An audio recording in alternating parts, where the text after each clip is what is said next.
오래전에 제가 보았던 슬램덩크라는 농구 만화가 있습니다. 이 만화에 나오는 강백호, 서태웅, 최치수 등에 비롯해서 등장인물 하나하나가 굉장히 매력 있는 캐릭터라서요, 수십 년이 지난 지금도 젊은이들이 열광하는 만화입니다. 저도 어렸을 때 봤는데 제 아이들도 이제 봤던 그런 만화이기도 합니다. 그 중에 이 빨간 머리 강백호라는 인물은 많은 팬을 확보한 캐릭터인데요, 마지막 이 장면에서, 이 만화의 마지막 장면에서 강백호가 다니는 북산고는 산왕공고라고 하는 이 농구 명문 고등학교와 결승 경기를 치르게 됩니다.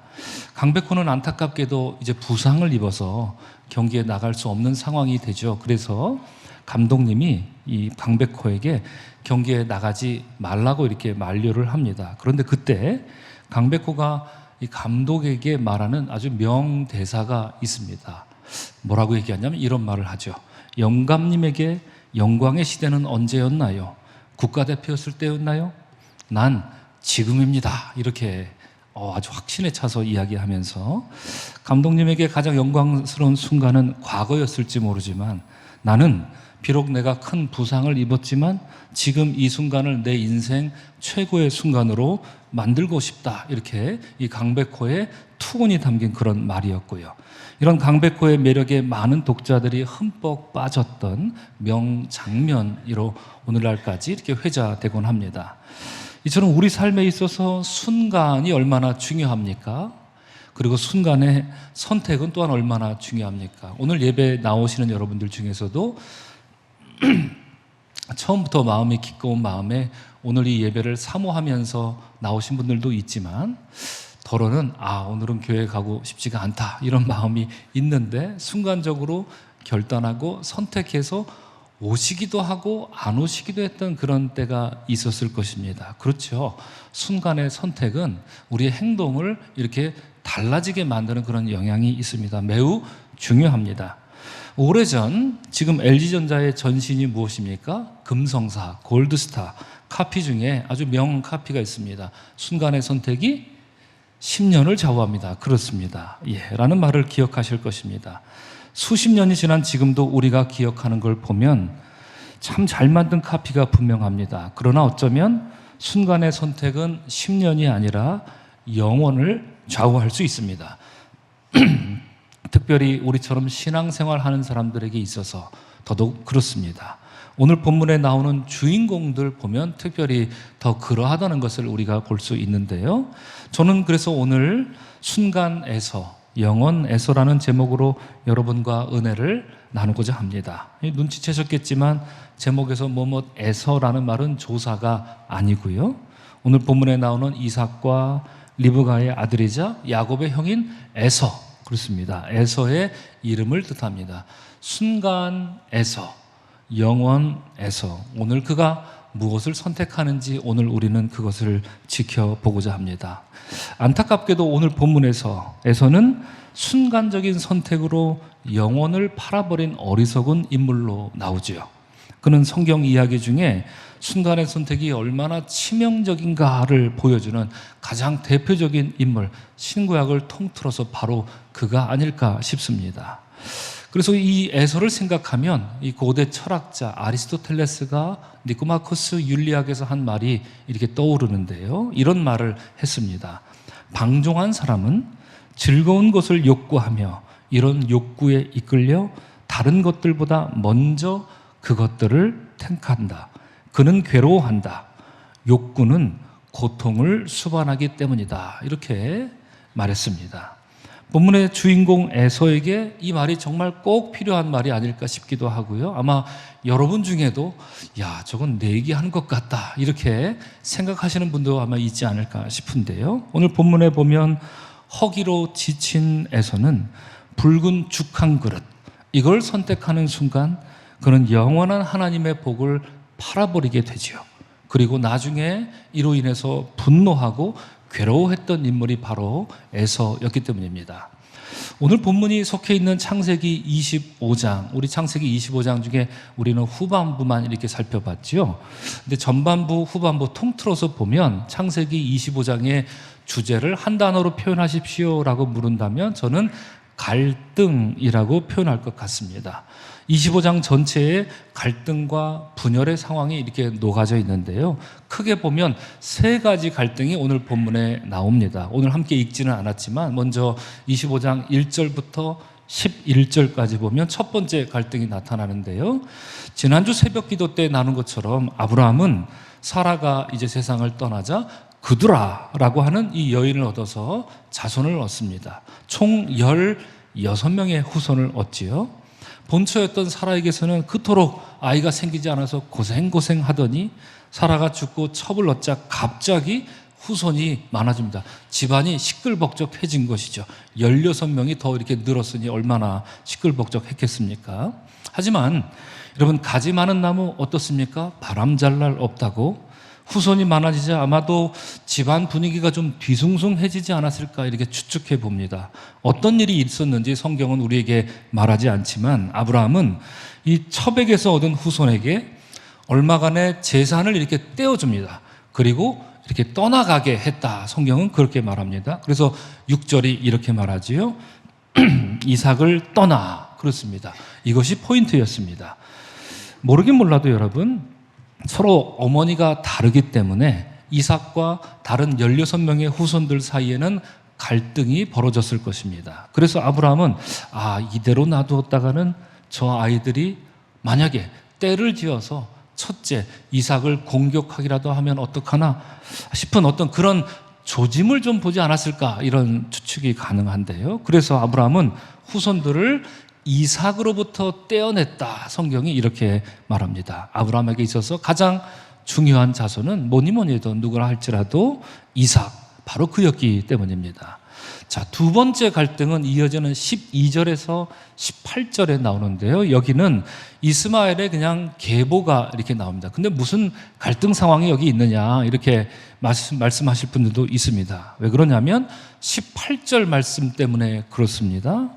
이스마엘 자손들이 하윌라에서 아수르로 통하는 애굽 앞 술까지 이르러 그 모든 형제의 맞은편에 거주하였더라라고 하는 이 말이 본문 18절에 나오는데, 여기서 맞은편에 거주했다, 이 말은요 지리적으로 이렇게 건너편에 거주했다 하는 이런 말이기도 하지만 이제 원어적으로 생각해 보면 누구와 얼굴을 대면했다, 마주했다 이런 뜻이라서 누구누구와 대적하다, 적대하다 이런 뜻입니다. 여러분, 창세기 16장에서 하나님의 천사는 이스마엘에 대해서 이렇게 예언한 적이 있죠. 모든 형제와 그가 대항하며 살리라 이렇게 말했던 거죠. 그러므로 오늘 본문에 보면 모든 형제의 맞은편에 거주하였더라, 무슨 뜻일까요? 모든 형제와 대적하며 살고 있었다, 이러한 갈등 상황을 우리에게 말해주고 있는 것입니다. 자, 이러한 첫 번째, 두 번째 갈등에 이어서 오늘 본문은 에서와 야곱, 이 쌍둥이 사이에 일어난 갈등을 말해줍니다. 이 갈등은 앞에 나온 첫 번째, 두 번째 갈등에 비해 훨씬 원초적인 갈등입니다. 아니, 어디에 비할 것 없이 사실 이 갈등 자체만 놓고 봐도 상당히 원초적인 그리고 본질적인 갈등을 우리는 오늘 본문에서 봅니다. 왜 그렇습니까? 이 갈등은 다른 곳에서 무슨 직장 생활하다가 사회생활하다가 일어난 그런 갈등이 아니라 어디서 일어난 갈등이지요? 집에서 일어난 갈등입니다. 더더군다나 여러분, 누구 사이의 갈등입니까? 피를 나눈 형제들 사이의 갈등이었습니다. 가장 따뜻하고 화목해야 할 곳에서 치명적인 갈등이 버젓이 일어난 것을 우리가 보는데요. 게다가 우리가 이것을 언급 안 할 수가 없습니다. 이 갈등은 언제부터 그리고 어디서부터 시작된 것입니까? 오늘 본문 말씀에 보면 그 아들들이 그의 태 속에서 서로 싸우는지라. 야, 엄마 뱃속에서부터 이 갈등이 시작했다, 이렇게 성경은 말합니다. 그런데 여러분, 그게 다가 아니죠. 엄마 뱃속에서 갈등하다가 이렇게 태어났다, 이렇게 언급하는 게 아니라 오늘 본문 말씀은 엄마 뱃속에서 갈등하던 이 두 쌍둥이가 엄마 뱃속에서 나오는 순간에도 갈등이 있다는 거예요. 그죠? 나오는 순간에도 야곱이 에서의 발꿈치를 잡았다, 이렇게 말하는 것처럼 에서와 야곱은 엄마 뱃속은 물론이고 배에서 나오는 중에도 아주 치열한 갈등을 보입니다. 오죽했으면 발꿈치를 잡았을까, 이런 생각이 들기 때문이지요. 자, 그러면 여러분, 이처럼 인간 사회에서 갈등이 일어나는 원인은 무엇일까요? 여러분, 왜 우리는 갈등 없이는 살 수 없는 이런 세상을 살고 있을까요? 아마도 이 갈등에 대해서는 서양 사상사를 통틀어서 이 사람이 가장 통찰력 있는 말을 했다, 이렇게 평가할 수 있을 텐데요. 17세기 영국에 살았던 정치 철학자 토마스 홉스라는 사람은 인간의 갈등과 다툼의 원인에 대해서 이런 말을 합니다. 인간의 본성 속에서 우리는 다툼의 세 가지 주요 원인을 찾아낼 수 있다. 첫 번째는 뭘까요? 경쟁. 두 번째는 불신. 세 번째로는 영광을 놓고 다툰다. 이렇게 설명합니다. 그래서 사람들이 침략하는 첫 번째 이유는 이득을 얻고자 침략한다는 거죠. 그리고 이득을 얻고자 침략해 오니까 그것을 지키기 위한 안전을 위해서 또 다툰다, 이런 것이고요. 결과적으로 자신의 평판이 사람들에게 어떻게 나타나느냐, 사람들은 여기에 관심 갖는데 이 모든 과정이 갈등의 원인이 된다, 이렇게 말합니다. 세 가지 요인 뭐였습니까? 경쟁, 불신, 영광. 여러분, 참으로 놀랍게도 이 세 가지 요인이 에서와 야곱의 관계, 오늘 본문에서 아주 적나라하게 드러나고 있는 것이지요. 야곱은 형 에서와의 경쟁에서 이기려고 형을 속여 장자권을 빼앗으려고 합니다. 이게 뭘까요? 경쟁이겠죠. 그러자 형은 자기를 위협하는 동생 야곱을 향해 분노로 이제 응대하게 됩니다. 이걸 뭐라고 말할 수 있을까요? 불신이죠. 결국 형과 동생 사이의 갈등과 다툼은 장자권이라는 영광을 빼앗기는 그 과정에서 벌어진 일이었던 것입니다. 이런 이유로 토마스 홉스는 인간에 대해 다음과 같이 예리하게 말합니다. 모든 사람은 모든 사람에게 전쟁을 펼친다. 이게 저 유명한 만인에 의한 만인의 투쟁이라는 말이기도 합니다. 이와 관련해서 여러분들 많이 아시는 철학자 사르트르도 그의 책 닫힌 방에서 아주 유명한 말을 했는데요. 지옥은 바로 타인들이야, 이렇게 말합니다. 타인은 지옥이다. 아이고, 여러분, 그러면 지금 우리 지옥 옆에 이렇게 앉아들 계신 겁니다. 그죠? 타인은 지옥이다. 이게 상징하는 말이 바가 크죠. 인간이란 존재는 어떻든 어디든 얽히고 설킨 관계 속에서 갈등을 겪으며 살 수밖에 없다라는 얘기인데, 집이든, 여러분 집이라고 갈등이 없습니까? 어떻습니까? 여러분 집은 늘 해피하고 집에만 가면 늘 마음이 편안해지고 그렇습니까? 편안해져야 할 집인데 오히려 집이기 때문에 갈등이 벌어지는 그런 일들 많이 있죠. 교회는 어떻습니까? 하나님 말씀으로 은혜의 공동체가 돼야 되는데 이상하게 교회만 오면 갈등이 벌어지는 그런 사람들도, 그런 분들도 있을 수 있습니다. 직장, 말은 해서 무엇하겠습니까? 어디서든 누구하고든 우리는 매일 경험하고 있습니다. 심지어 여러분, 다른 곳 말할 것 없이 여러분 마음은 어떻습니까? 마음이 늘 평안합니까? 아니면 이 생각 저 생각으로 갈등합니까? 우리 내면이야말로 투쟁과 갈등의 장소 아닐까 싶습니다. 오늘 본문은 40세가 된 이삭이 리브가를 만나 결혼한 이야기로 시작합니다. 19절 이하에서 양쪽 집안에 대해서 간략하게 호구조사로 이렇게 소개하더니 21절에서 다짜고짜 이삭의 아내 리브가가 임신하지 못하고 있다는 정보를 우리에게 던져줍니다. 여러분, 리브가가 몇 년 동안 임신하지 못했을까요? 그의 인생에 있어서. 뒤에 나오는 26절을 우리가 추측해 보면 이삭이 아이를 낳을 때 60세였다 이렇게 말하는 거면 몇 살에 결혼했죠? 40세에 결혼했는데 60세에 이제 자식을 낳았다라고 보면 리브가가 결혼 이후로 20년 동안 자식이 없었다라는 것이죠. 아내 리브가가 임신을 하지 못하자 이삭은 무엇을 했습니까? 그는 여호와께 간구했다고 합니다. 이 간구했다는 말은 중보기도했다, 이제 이런 뜻인데요. 하나님은 이삭의 간절한 중보기도에 응답하셔서 리브가가 임신했다라고 합니다. 여러분, 지금 제가 이게 간략하게 말씀드렸는데 리브가가 임신하지 못하자 이삭은 중보기도했고 중보기도하자 하나님이 응답하셔서 임신하게 되었다. 이 놀라운 사실이 21절 한 구절에 담겨져 있다 보니 마치 이삭이 기도하자마자 즉각적으로 하나님이 응답하셔서 그렇게 이 리브가가 임신하게 된 것 같지만 그렇지 않았던 것이지요. 여러분, 이 기도 응답은 몇 년 만에 받은 기도 응답입니까? 20년 만에 받은 기도 응답입니다. 실로 놀라운 기도 응답이지요. 자, 드디어 리브가가 임신했습니다. 20년 만에 기도로, 그렇죠? 기도로, 간절한 기도로 아이를 잉태했으니 이삭도 그랬겠지만 이 당사자 리브가는 얼마나 기뻤겠습니까? 리브가는 이삭의 손을 잡고 그 아이를 안고 이삭의 손을 잡고 하나님께 감사 기도를 드리면서 이 아이를 내가 잘 태어나면 하나님의 언약 백성으로 잘 키우겠다 이렇게 다짐하고 또 다짐하면서 감사 기도를 올렸을 것입니다. 자, 그런데 문제가 생기죠. 오늘 본문 말씀에 보면. 왜 그렇습니까? 어떤 문제입니까? 임신한 배가 너무 아픕니다. 아파도 너무 아픈 거예요. 그래서 단순한 통증이 아니라 이 죽을 만큼 고통스러운 그런 통증이었습니다.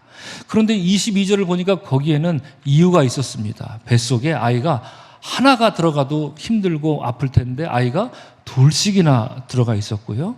또 그냥 조용히 앉아 있어도 그냥 배가 아플 텐데 그 둘이 뱃속에서 서로 싸우는지라 곧 이 안에서 쌈박질을 하고 있었다 이렇게 말합니다. 참 믿기 어려운 이야기입니다. 뱃속에서 아이들이 태아가 싸웠다. 근데 여기서 싸웠다라고 하는 말은 화면에도 나와 있지만 충돌하다, 압제하다 이런 뜻입니다. 차가 이렇게 충돌하다 이럴 때 사용하는 그런 의미입니다. 여러분, 무슨 뱃속에서 벌어지는 태아의 싸움이 이렇게 장엄하고 이렇게 잔혹할까요? 이런 표현을 다 쓸까요? 그래서 이쯤 되니 상황이 더 심각해 보이고 리브가가 그의 심정이 저절로 이해가 됩니다. 그래서 제가 좀 궁금해서 찾아보았습니다. 산부인과에서는 에서와 야곱의 경우를 단일 양막성 쌍둥이 처음 들어봤습니다. 이렇게 표현합니다. 근데 좀 더 찾아보니까 어떤 논문에 나와 있었습니다. 쌍둥이 임신 중에 1% 정도밖에 안 되는 아주 희귀한 경우라고 합니다. 이 에서와 야곱 관계가 말이죠. 그래서 이런 경우에는 탯줄이 얽혀서 태아가 사망에 이를 수도 있는 아주 위험한 그런 케이스라고 이렇게 학술 논문에 이렇게 나와 있습니다. 몇 해 전 뉴스에도 난 적이 있는데 엄마 뱃속에, 여러분 화면을 잘 보시면 태아가 지금 때리는 거예요, 지금. 네, 때리는 거예요. 지금 손을 이렇게 뻗는 거예요. 저도 저거 보고 너무 희한했는데, 예, 이제 그만 보십시오. 예, 이제 그만 보십시오. 그래도 굉장히 희한했습니다. 예, 주먹질했다, 이게 싸웠다는 게 이게 진짜 하더라고요. 2019년 중국에서 있었던 일이고 뉴스에 나왔던 겁니다.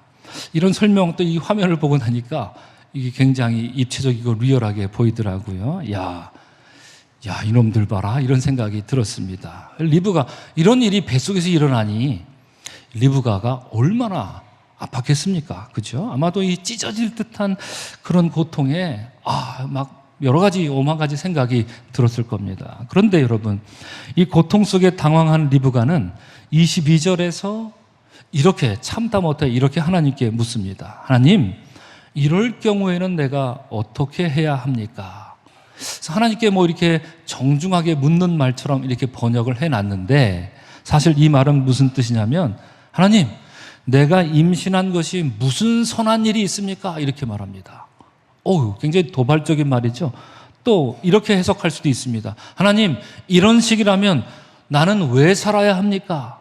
이렇게 말합니다. 아주 엄중한 해석입니다. 그러면 이 리브가의 이 말을 우리가 간과할 수 없는 것은 지금 리브가는 뭘 하고 있는 거죠? 임신한 것을 후회하고 있는 거죠. 차라리 임신하지 말 것을. 자기 인생과 뱃속에 있는 아이들을 거의 저주하다시피 지금 이렇게 말하고 있습니다. 그런데 생각해 보십시오. 리브가 뱃속에 있는 쌍둥이는 어떤 존재입니까?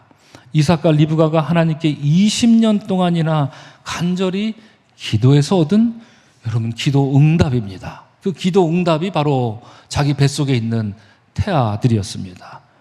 그러므로 이럴 경우에는 내가 어찌해야 합니까? 내가 임신한 것이 무슨 선한 것입니까? 라는 이 리브가의 호소는 자기가 20년 동안 드렸던 그 기도를 부정하는 말이죠. 게다가 하나님이 그에게 주신 생명을 후회하는 아주 위중한 그런 발언이었던 것입니다. 자, 그렇게 죽을 것 같은 통증을 앓다가 리브가는 이제 출산합니다. 25절을 보니까 먼저 나온 자는 붉고 전신이 털옷 같아서 두 가지 특징이 있죠. 붉고 전신이 털옷 같다. 그래서 이름을 에서라 했다. 후에 나온 아우는 손으로 에서의 발꿈치를 잡았으므로 그 이름을 야곱이라 했다. 이렇게 말합니다. 자, 먼저 에서의 용모가 어떻습니까? 어땠다고요? 붉었다. 이렇게 말합니다. 여러분, 사무엘 상에 보면 용모가 붉었던 한 사람이 나옵니다. 그 사람 이름하여 다윗이죠. 다윗의 용모에 대해서 이렇게 말합니다. 그의 빛이 붉고 눈이 빼어나고 얼굴이 아름답다. 그래서 고대 사회에서 영웅적인 그런 인물들은 피부가 붉게 이렇게 묘사되고요. 붉지 않은 사람들은 피부에 붉은색을 칠해서라도 붉게 보이고 싶어 할 정도로 그렇게 붉은 빛은, 붉은 피부는 영웅적인 그리고 남자다운 늠름한 그런 모습을 상징합니다. 그러니까 에서가 날 때부터 붉었다. 이게 칭찬입니까? 아니면 놀리는 겁니까? 굉장한 칭찬이었다. 이렇게 볼 수 있습니다. 자, 둘째로 에서는 전신이 털옷 같았다. 이건 칭찬하는 걸까요? 놀리는 걸까요? 이것도 상당히 칭찬하는 겁니다. 왜 그럴까요? 여러분, 우리가 잘 알다시피 나시린들은 몸에 난 털에 손을 대지 않습니다. 그렇죠?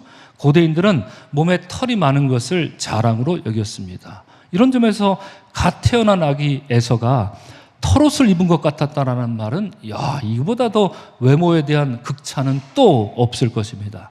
그래서 심지어 학자들은 여러분 털옷, 낙타 털옷을 입었던 존재가 구약에 한 명, 신약에 한 명 우리가 잘 알죠. 구약에 누가 있습니까? 엘리야. 신약에 누굽니까? 세례자 요한. 이 사람들의 직업이 뭐죠? 예언자, 선지자였습니다. 그러므로 외모만 놓고 보면 비록 아기였지만 학자들이 이렇게 얘기하죠. 에서는 예언자의 모습으로 태어났다. 이렇게까지 말하는 이유가 거기 있습니다. 참으로 태어난 에서에 대한 극찬이 입에 침이 마르지 않을 정도입니다. 자, 그러면 야곱은 어떻습니까? 야곱에 대해서는 뭐라고 소개했던가요? 야곱은 형 에서의 발꿈치를 잡고 태어나서 이름을 야곱이라 했다. 이렇게 소개합니다. 여러분, 발꿈치라는 말이 히브리 말로 아케브 이렇게 말합니다. 아케브. 그리고 야곱은 이 히브리 말로 오리지널 이렇게 읽으면 야아코브 이겁니다. 여러분, 비슷합니까? 아케브, 야아코브. 이게 비슷한가요? 억지로 껴다 맞추면 비슷하겠죠. 그죠? 억지로 껴다 맞추면 비슷할지 몰라요. 아케브, 이게 그렇게 비슷해 보이지는 않습니다. 예. 그런데 이래서 이랬다라고 이름을 껴다 맞히듯이 야곱의 이름을 특징 짓는데 저는 특징 잡을 게 오죽이나 없었으면 이렇게 이름을 갖다 발꿈치에 갖다 껴다 맞출까 이런 생각이 문득 들었습니다. 그러면서 여러분 문득 학창시절에 고등학교 때 읽었던 소설 하나가 떠올랐습니다. 우리 김동인 선생님의 소설을 보면, 단편 소설을 보면 이제 아내가 아이를 낳았습니다. 그래서 아이가 막 태어났는데 아이를 아무리 들여다봐도 자기랑 닮은 구석이 하나도 없습니다. 그래서 사람들이 안 닮았다 막 이런 얘기를 하니까 이 주인공이 얼굴이 빨개지면서 식은땀이 나면서 남들 들으라는 듯이 그리고 보란 듯이 우기면서 이렇게 말하는 장면이 나옵니다. 이놈의 발가락 보게 꼭 내 발가락 아닌가? 닮았거든! 이렇게 우기는 이 마지막 장면이 있습니다. 마찬가지로 야곱의 외모에 대해서는 성경이 봐도 별로 할 말이 없었던 게 아닐까 이런 생각이 듭니다. 그러니까 발꿈치, 아케브 여기다 껴다 맞춰서 야아코브 이렇게 이름을 껴다 맞춘 게 아닐까 생각이 듭니다. 이렇게 이삭과 리브가는 쌍둥이를 얻었고 에서와 야곱이라는 이름을 붙여줍니다. 성경은 그때 이삭의 나이가 60세였습니다. 아버지 아브라함은 자기를 얻은 나이가 100세였으니 아브라함에 비할 바는 아니었지만 얼마나 귀한 자식들이었겠습니까? 하지만 문제가 또 있습니다. 이 아이들은 뱃속에서부터 서로 쌈박질하고, 아까 우리 초음파 사진 보셨지 않습니까? 이렇게 주먹질이 이렇게 막 주먹이 막 팔을 뻗어 주먹이 나가는 쌈박질하던 사이였습니다. 그렇다면 여러분들이 부모라면 여러분들이 초음파 사진에서 봤더니 뱃속에 있는 아이들이 쌍둥이가 막 서로 싸워요. 그럼 이 아이들이 태어나는데 어라? 둘째 아이가 첫째 아이의 발꿈치를 잡고 이렇게 같이 딸려 나와요. 깜짝 놀라겠죠. 여러분들이 부모라면 이 아이들을 어떻게 키워야 되겠습니까? 네, 절대로 주의해야 될 일이 뭐가 있겠습니까? 우리는 어떻게 이 아이를 키워야 되겠습니까? 절대로 에서와 야곱을 비교해서 키우면 안 됩니다. 그죠? 그리고 누가 누구를 편해. 이건 정말 아이들에게 해로운 독약입니다. 그런데 이삭과 리브가는 어땠습니까? 우리가 본문 보면 본문은 이렇게 말합니다. 아이들이 장성함에 에서는 익숙한 사냥꾼이었으므로 들사람이 되고 야곱은 조용한 사람이었으므로 장막에 거주하니 이삭은 에서가 사냥한 고기를 좋아하므로 그를 사랑하고. 무슨 이런 아버지가 다 있습니까? 리브가는 야곱을 사랑하고. 무슨 이런 엄마가 다 있습니까? 예. 어쩜 이렇게 대놓고 편애를 합니까? 예. 난 에서가 좋아. 난 야곱이 좋아. 어떻게 이렇게 부모가 가뜩이나 뱃속에서부터 날 때도 그랬던 아이들이면 조심해야 될 텐데 이렇게 조심성이 없었다라는 걸 우리에게 말해주죠. 그래서 일본의 오카다 다카시라는 정신과 의사이자 작가는 다음과 같이 그런 부모들에게 뼈 있는 말을 합니다. 이렇게 말이죠. 자신의 이상상에 맞는 아이에게만 관심을 쏟는 변덕스러운 자기애가 아이들을 깊은 감정의 소용돌이로 몰아넣는다. 여러분 이거는 교육 현장이라면 어디나 다 일어나는 일입니다.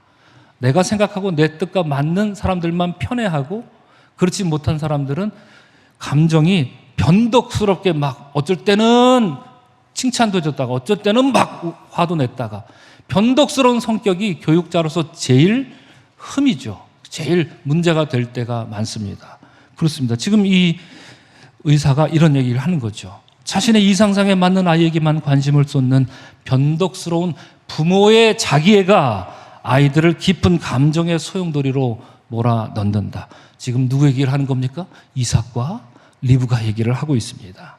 이삭과 리브가는 생각해 보니 정말 그다지 훌륭한 부모가 아니고 어떻게 보면 형편없는 부모였습니다. 이삭은 에서가 사냥한 고기를 좋아해서 에서를 사랑했다. 리브가는 야곱을 사랑했다. 이렇게 버젓이 말하는 거 보니 편애의 표본을 보여주는 부모가 바로 이들이 아닐까 싶습니다. 가뜩이나 태중에서부터 하나가 다른 하나를 못 잡아먹어서 안달이었는데 그걸 아는 부모가 훈육해서 잘 서로 의지하며 서로 화목하게 잘 지내도록 이렇게 조정해 주기는커녕 그걸 지금 부추기고 있는 꼴이니 저들의 미래는 암담해 보이기만 합니다. 자, 이제 오늘 본문의 결말 부분입니다. 이처럼 이삭과 리브가의 삐뚤어진 애정 때문에 그랬는지는 모르지만 에서와 야곱 둘 사이의 골이 더욱 깊어져 갑니다. 그래서 어느 날 야곱이 이 장막에서, 야곱은 늘 장막에 거주했죠. 왜 장막에 거주했습니까? 이 장막은 자기 아버지 이삭의 집이고 또 자기 할아버지 아브라함의 집이기 때문에 야곱은 이 장막에 거주하는 걸 그렇게 좋아했던 거죠. 죽을 쓰고 있었다고 합니다. 때마침 형 에서가 사냥을 하고 들어옵니다. 사냥의 명수였던 에서가 그날따라 허탕을 쳤는지 문을 열고 들어오는데 문을 꽝 하고 닫습니다. 아이고, 저 형이 지금 분위기가 별로 좋지 않구나 이렇게 예감했겠죠. 아니나 다를까 얼굴을 쳐다보니 에서의 표정이 어둡고 그리고 아주 지쳐 보입니다. 이 에서는 30절에서 야곱에게 말하기를 내가 피곤하니 그 붉은 것을 내게 먹게 하라 이렇게 말합니다. 여러분 지금 에서가 야곱에게 나한테 좀 죽 한 그릇 줄래? 이렇게 좋게 말했을까요? 아니면 야, 죽 한 그릇 가져와봐 이렇게 거칠게 말했을까요? 분명히 거칠게 말했을 겁니다. 왜냐하면 내가 먹게 하라라고 하는 이 말이 그냥 먹다라는 말이 아니라 아주 앙증맞게도 뜻이 개걸스럽게 먹다 이런 뜻입니다. 그렇죠? 저도 어렸을 때 막내다 보니 형들한테 많이 당했습니다. 라면 끓이려고 막 맛있게 젓가락질 하려는데 야, 나 먼저 먹게. 너 다시 끓여 먹어. 와, 얼마나 미운지요. 그죠? 이런 일들 집안의 형제들 간에 잘 일어나고 동생들은 늘 당하는 거죠. 그죠? 그러면 동생은 이제 딜을 걸 차례가 된 거죠. 그래서 아니나 다를까 야곱은 31절에서 형에게 뜬금없이 요구합니다. 형의 장자 명분을 오늘 내게 팔라 이렇게 말합니다.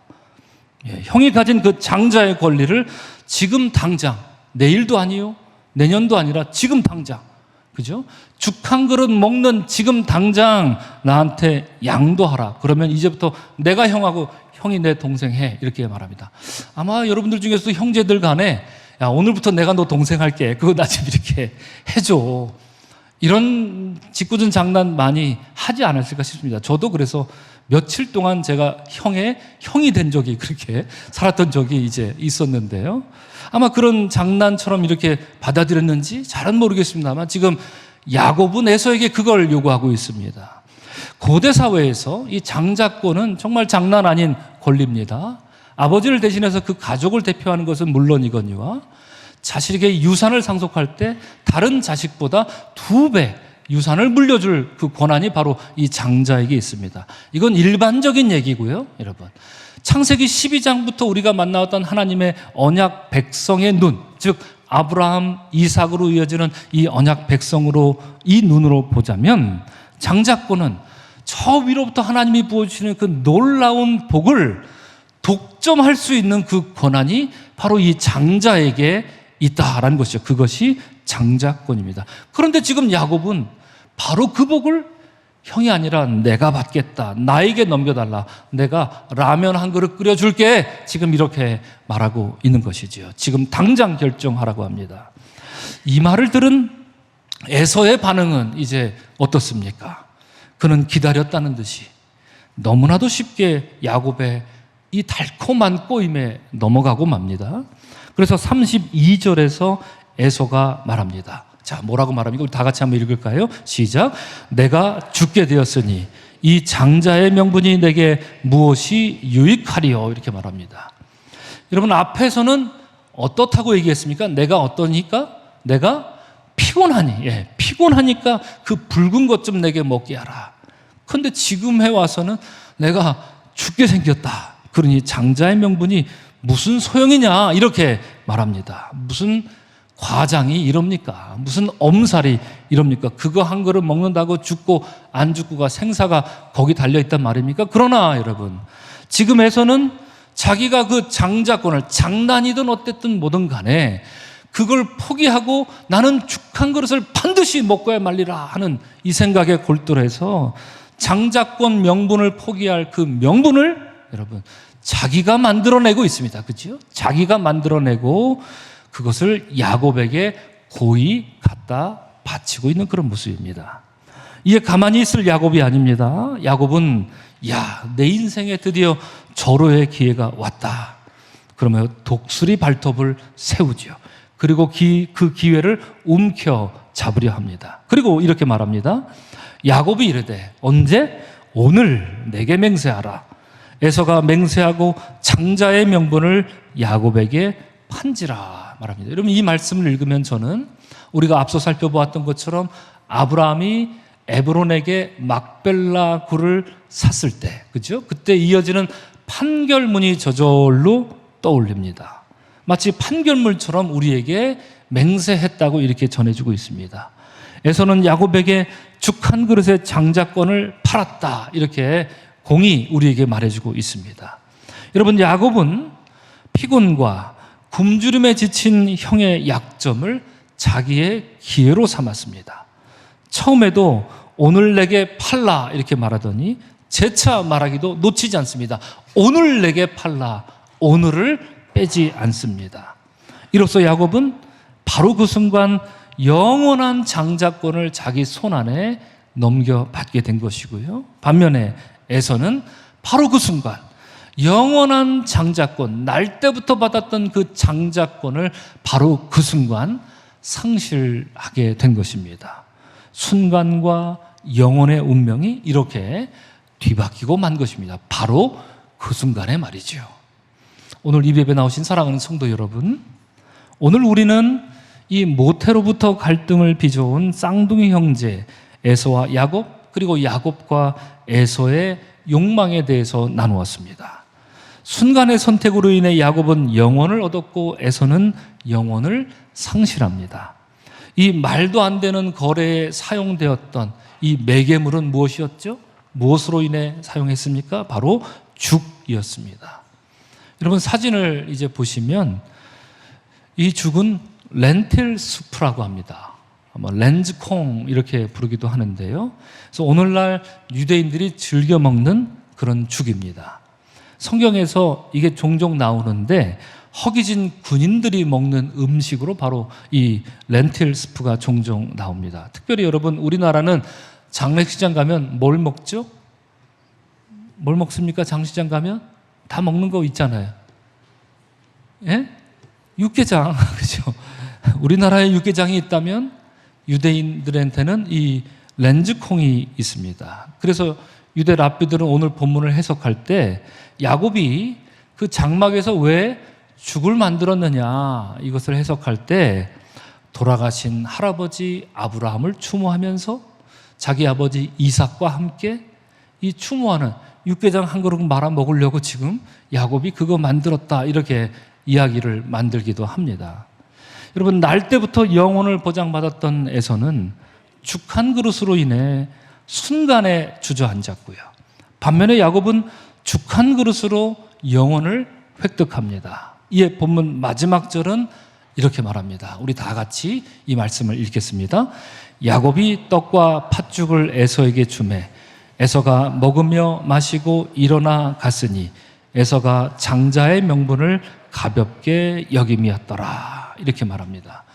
여러분 죽 한 그릇으로 시작된 거래였는데 야곱은 너무나도 어리석은 형 에서에게 옛다 받아라 거래도 없는 뭘 얹어주죠? 떡을 얹어줍니다. 그죠?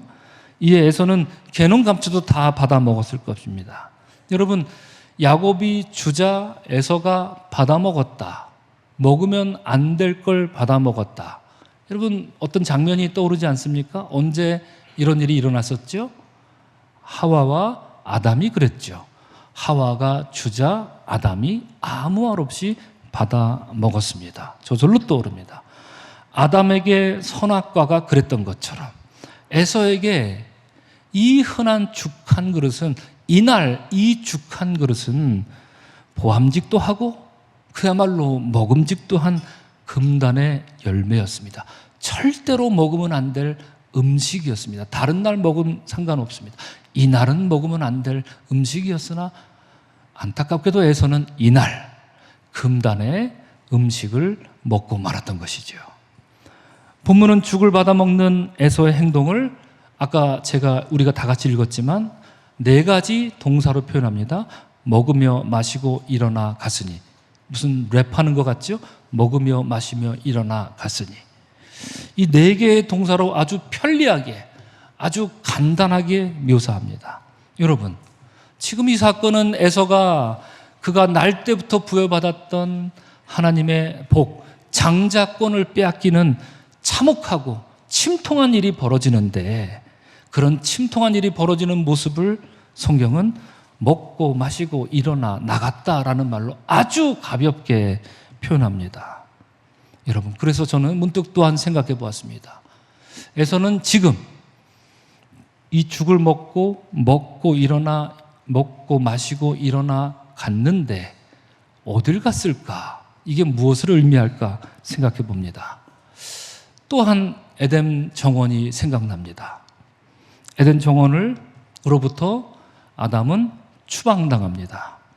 에서는 마찬가지로 자기가 먹고 마신 포만감에 조용히 일어나서 언약의 선조 아브라함 그리고 그의 아들 이삭이 살았던 아브라함과 이삭의 장막을 제 발로 떠나가고 있는 거죠. 먹고 마시고 일어나더니 제 발로 하나님 언약 백성의 계보에서부터 자기 발로 걸어 나갔다 하는 그런 모습으로 오늘 본문이 읽혀집니다. 이로써 그는 아담이 에덴 정원에 다시 범접할 수 없었던 것처럼 영원한 장자권에 접근할 수 없는 그런 신세로 떨어지고 만 것입니다. 오늘 이 예배 나오신 사랑하는 성도 여러분, 에서가 영원한 복을 상실한 것은 순간의 욕망으로 빚어진 것임을 기억하시기 바랍니다.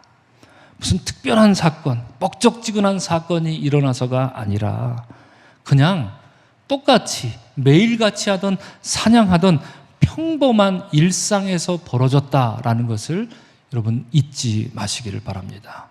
무엇보다도 에서는 그가 하는 짓이 내가 지금 이 죽 한 그릇 먹는 게 무엇을 의미하는지도 모르는 채 그저 먹고 마시고 일어나 떠났지만 그 결과는 다시는 장자권에 범접할 수 없는 참혹한 결과였었다라는 것을 여러분 잊지 마시기 바랍니다. 그러니 여러분, 우리의 일상은 얼마나 소중한 것입니까? 우리의 일상은 얼마나 중요한 것입니까? 매 순간 우리가 선택해야 하는데 우리의 선택은 얼마나 중요한 것이란 말입니까? 우리나라 시인 구상 선생님이 이렇게 말합니다. 나는 죽고 나서부터가 아니라 오늘서부터, 옛날 말이죠, 그죠? 오늘서부터 영원을 살아야 하고 영혼에 합당한 삶을 살아야 한다. 이렇게 말했습니다. 사랑하는 성도 여러분, 여러분의 영혼은 내일부터 시작하는 게 아닙니다. 지금 무엇을 선택하느냐로부터 여러분들의 순간과 영혼이 갈릴 것입니다.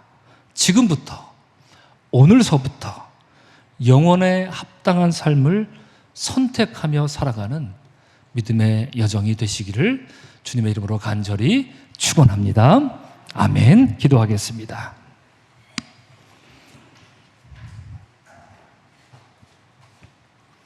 하나님, 이 죽 한 그릇이 뭐라고 오늘 우리가 이 죽 한 그릇을 기억하고 봐야 합니까?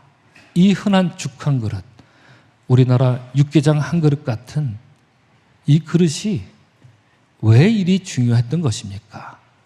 늘 먹는 음식이요, 아무 때나 먹을 수 있는 음식인데 왜 이날 순간과 영혼이 갈리는 일로 에서에게 나타났단 말입니까? 주여, 생각해 보니 우리의 일상도 그러합니다. 지금, 바로 지금도 그러합니다. 내가 예배드리는 나의 마음 자세, 내가 선택하는 모든 것들, 자잘한 바로 그때의 순간과 영혼이 갈리고 에서가 그러했던 것처럼 이것이 장자권으로부터 멀어지는, 마치 그 옛날 에덴으로부터 쫓겨나는 줄도 모르고 에서는 먹고 마시고 일어나 나갔다, 성경은 말합니다. 아브라함, 이삭의 장막으로부터 스스로 걸어 나간 것입니다. 포만감을 안고 말입니다. 주여, 우리 삶을 돌이켜봅니다. 세상이 주는 포만감, 세상이 유혹하는 그런 길로 다니다 보니 우리는 영혼을 선택하기 어렵습니다. 매 순간 속습니다. 주여, 우리를 일깨워 주시고 내일부터가 아니라, 죽고 나서부터가 아니라 오늘서부터 영혼을 살아야 하고 영혼에 합당한 삶을 살아나가는 우리 모두가 되게 인도하여 주옵소서. 감사하신 예수님 이름 받들어 기도합니다. 아멘.